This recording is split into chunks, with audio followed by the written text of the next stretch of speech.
Good news, খুশির খবর। নতুন একটি সরকারি চাকরির লিস্ট বেরিয়েছে। এই লিস্টে মেধা তালিকা অনুযায়ী, সার্টিফিকেট ডকুমেন্ট ভেরিফিকেশন অনুযায়ী যারা যারা স্থান পেয়েছে সেই মেরিট লিস্টটা আমরা এক নজরে দেখে নেব। বিভিন্ন category group C, group B ক্যাটাগরির ভ্যাকেন্সি বেরিয়েছিল। সেই ভ্যাকেন্সি মোতাবেক পোস্ট ওয়াইজ এখানে মেরিট লিস্ট প্রকাশিত হয়েছে। ত্রিপুরা সরকারি দপ্তর থেকে এই চাকরি অ্যাডভার্টাইজমেন্টটা বেরিয়েছিল। মেরিট লিস্টে যারা স্থান পেয়েছে না, তাদের নেক্সট ফার্দার প্রসেস কি সেটা আমরা জানার চেষ্টা করব, এবং অন্যান্য চাকরির মেরিট লিস্টগুলি যেগুলি ফাইনাল স্টেজে আছে ত্রিপুরা সরকারের অধীনে, সেই চাকরির মেরিট লিস্টগুলির আপডেট কিছু আছে কিনা সেটাও আমরা জানার চেষ্টা করব। প্রথমত মেরিট লিস্টটা আমরা এক নজরে দেখে নিচ্ছি। এখানে নেলসন দেববর্মা, রাহেল ত্রিপুরা, শুভম সরকার, পান্থই দেববর্মা, ঋতুপর্ণা গো, জয়শ্রী সূত্রধর, মমতাজ সেন, দীপশিকা দেবনাথ, নমনীতা দেওয়ান, মণিদীপা ভট্টাচার্য, পাপাই পাল, পালরানী বর্মন, জ্যোতি দেববর্মা, অঞ্জুর বণিক, পল্লবী সরকার, সৌজিত ত্রিপুরা, সুকান্ত গোস্বামী, প্রসঞ্জিৎ পাল। মানে বিরাট বড় মেরিট লিস্ট। যারা যারা মেরিট লিস্টে স্থান পেয়েছে তাদের সবাইকে কংগ্রেস অভিনন্দন। এখানে কিভাবে এই লিস্টটা প্রকাশিত হয়েছে এবং এই লিস্টে যারা স্থান পেয়েছে তাদের নেক্সট ফার্দার প্রসেস কি সেটাও আমরা এক নজরে জানার চেষ্টা করব। এখানে ত্রিপুরার স্বাস্থ্য দপ্তর থেকে একটি চাকরির অ্যাডভার্টাইজমেন্ট বেরিয়েছিল, যেখানে doctor, staff nurse, supporting staff, group C category staff কিছু ভ্যাকেন্সি বেরিয়েছিল। সেই ভ্যাকেন্সিতে সবাই অ্যাপ্লাই করেছে হাজারের উপর ক্যান্ডিডেট, 2-3 হাজার উপর ক্যান্ডিডেট অ্যাপ্লাই করেছে, কিন্তু 400+ ক্যান্ডিডেটই এই মেরিট লিস্টে স্থান পেয়েছে। কারণ এখানে অ্যাপ্লাই করার সময় যে কোয়ালিফিকেশন ক্রাইটেরিয়াগুলি বলা হয়েছিল, যে স্ট্যান্ডার্ড, যে এক্সপিরিয়েন্সটা বলা হয়েছিল, যে অভিজ্ঞতাটা বা পার্সেন্টেজ অফ মার্কসের কথা যেটা বলা হয়েছিল মাধ্যমিক অনওয়ান, সে পার্সেন্টেজ অফ মার্কসে অনেকেই সেখানে স্থান পায়নি, বা কোয়ালিফিকেশন সার্টিফিকেট মিসম্যাচের জন্য অনেকেই এখানে স্থান পায়নি। এবং যারা যারা এলিজিবল স্থান পেয়েছে তাদের মার্কস ভালো, কোয়ালিফিকেশন ক্রাইটেরিয়া ভালো, তাদের মেরিট বেস তারা এখানে স্থান পেয়েছে।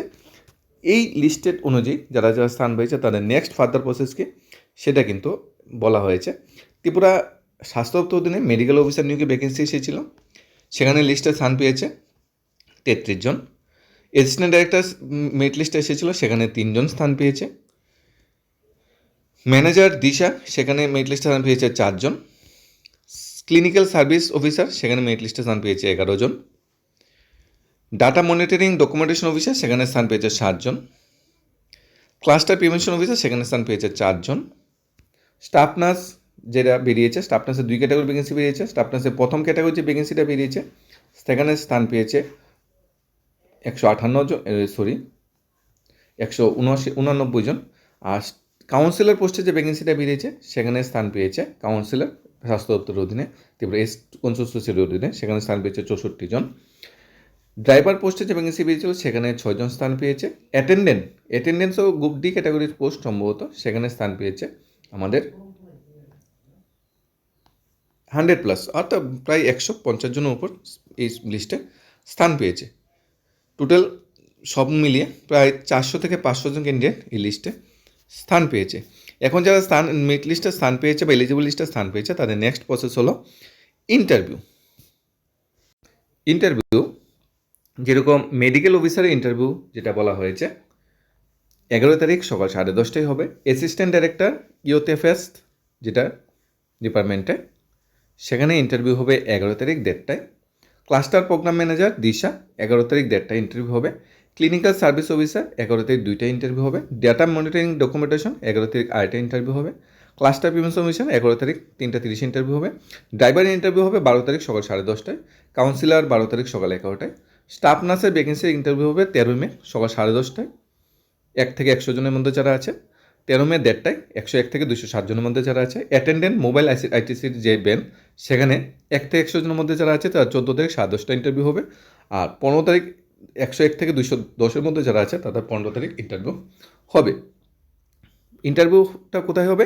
Conference hall, 3rd floor of director of health service in Gurkha Basti. এই যে 3rd floor director of health সার্ভিসের গুরখা বস্তি, সেখানে কনফারেন্স হলের 3rd ফ্লোরে এখানে ইন্টারভিউটা হবে।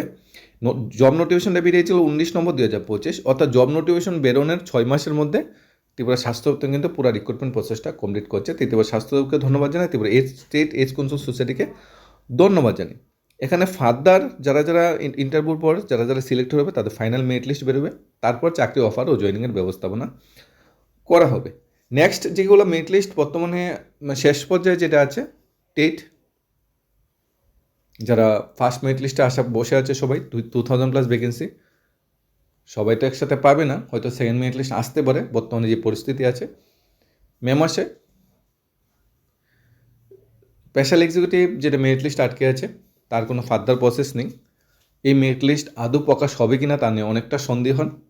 নতুনভাবে পুরো প্রসেসটাই শুরু হচ্ছে। পুরানো মেরিট লিস্ট বিষয়ে কোনো স্পেশাল কোনো আপডেট নেই। নতুন কোনো উইন্ডো খুলতে পারে, নতুনভাবে দরখাস্ত জমানো হতে পারে, বা পুরানো যারা দরখাস্ত নিচ্ছে, যারা ইন্টারভিউতে অংশগ্রহণ করছে, তাদের ফিজিক্যাল ফিটনেস টেস্ট হওয়ার পর হয়তো আইনি বেরাজলগুলো এড়ানোর জন্য বেশ কিছু নতুন সিদ্ধান্ত স্পেশাল এক্সিকিউটিভ নিয়ে বর্তমান সরকার নিয়েছে।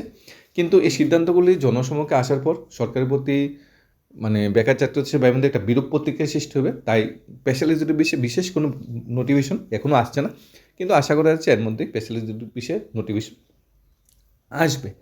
ফায়ার সার্ভিস পরীক্ষার রেজাল্ট মেরিট লিস্ট যেটা, সেটাও আশা করছি মে মাসে আমরা ম্যাক্সিমাম চাকরিগুলোর মেরিট লিস্ট বিষয়ে একটু পজিটিভ উইটনেস আছি।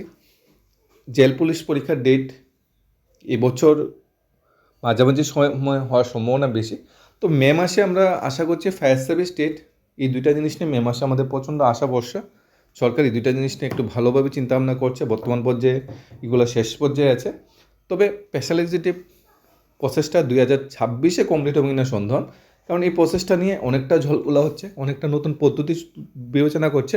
6000+ চাকরি একসাথে দিতে গেলে প্রচুর অর্থের প্রয়োজন হবে। সে অর্থের সংস্থান প্লাস সবাইকে একসাথে চাকরি দেওয়া কতটুক সম্ভব হয়ে উঠবে এই অর্থবর্ষে, সেটা কিন্তু অনেকটা কোশ্চেন মার্ক থেকেই যাচ্ছে। তবে 300+ ভ্যাকেন্সি বেড়েছে, 300+ ভ্যাকেন্সি বাড়ানোর পর এই যে আগের ভ্যাকেন্সি 6100 + 300 ভ্যাকেন্সি বৃদ্ধি পাওয়ার পর সবটাকে একসাথে করে একটা ফাইনাল একটা চিন্তাভাবনা সরকারের চলছে, দপ্তরের চলছে। সেটা হলো আইনি বেড়াজাল, আইনের যাতে কোনো পজিটিভ নেগেটিভ দিক না থাকে, আইন যাতে কোনো প্রকারে চাকরি দেওয়ার পর যাতে আইনি বেড়াজালে যাতে কেউ চাকরি না যায়, সেই আইন দপ্তরের পরামর্শ অনুযায়ী সেই প্রসেসটা আটকে আছে।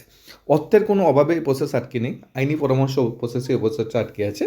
আইনি দিকটা পুরোটা ক্লিয়ার হলে এরপরে চাকরি অফার জয়েনিংয়ের ব্যবস্থা অবশ্যই করা হবে। তবে যারা যারা ইন্টারভিউ দিয়েছে তারা চাকরি ডাইরেক্ট অফার জয়েনিং পেয়ে যাবে, সেটা একটা বেশি চিন্তাভাবনা হয়ে যাবে।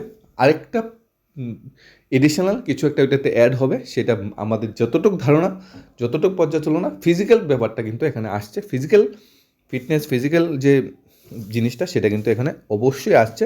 কারণ স্পেশালিটি ইন্টারভিউতে কিন্তু ফিজিক্যাল দিকটা এতভাবে ভালো হয়নি, না চেস্ট দেখেছে, না হাই জাম্প হয়েছে, না লং জাম্প হয়েছে, না ওয়াকিং হয়েছে, না রান হয়েছে, কিচ্ছুই কিন্তু হয়নি। সেই দিকে কিন্তু একটা বেড়াজল, কারণ আরক্ষা দপ্তরে চাকরি পেতে গেলে কিছু না কিছু ফিজিক্যাল ফিটনেস টেস্টে কোয়ালিফাই করতে হয়। এখন কোশ্চেন জাগ দিয়ে এবার এসপিওরা কীভাবে পেয়েছে, এসপিও চাকরি প্রসেস আর স্পেশালিস্টের চাকরি প্রসেস দুইটাই কিন্তু পুরোপুরি আলাদা। এসপিও চাকরি প্রসেসটা বহু বছর ধরে এইভাবেই চলছে, কিন্তু স্পেশালিস্টের চাকরি প্রসেসটা কিন্তু নতুনভাবে শুরু হয়েছে। এটা নতুন রিক্রুটমেন্ট রুলস অনুযায়ী শুরু হয়েছে। সেই রিক্রুটমেন্ট রুলসে কিন্তু ক্লিয়ারলি উল্লেখ করা ছিল 100 মার্কসের উপর ভিত্তি করে পুরো রিক্রুটমেন্ট প্রসেসটা কমপ্লিট হবে। কিন্তু ইন্টারভিউতে কীভাবে 100 হয়, ইন্টারভিউতে কীভাবে 100 মার্কস রাখা হয়, সেটা কিন্তু কোনোভাবেই কিন্তু আলোচনা করা হয়নি, যার জন্য আইনি বেড়াজালে সেটা আটকে আছে। আশা করছি সরকার আইনি বেড়াজাল কাটিয়ে চাকরি হতাশী ভাই বোনদের একটু বেটার চিন্তাধারার কথা ভাববে। ধন্যবাদ।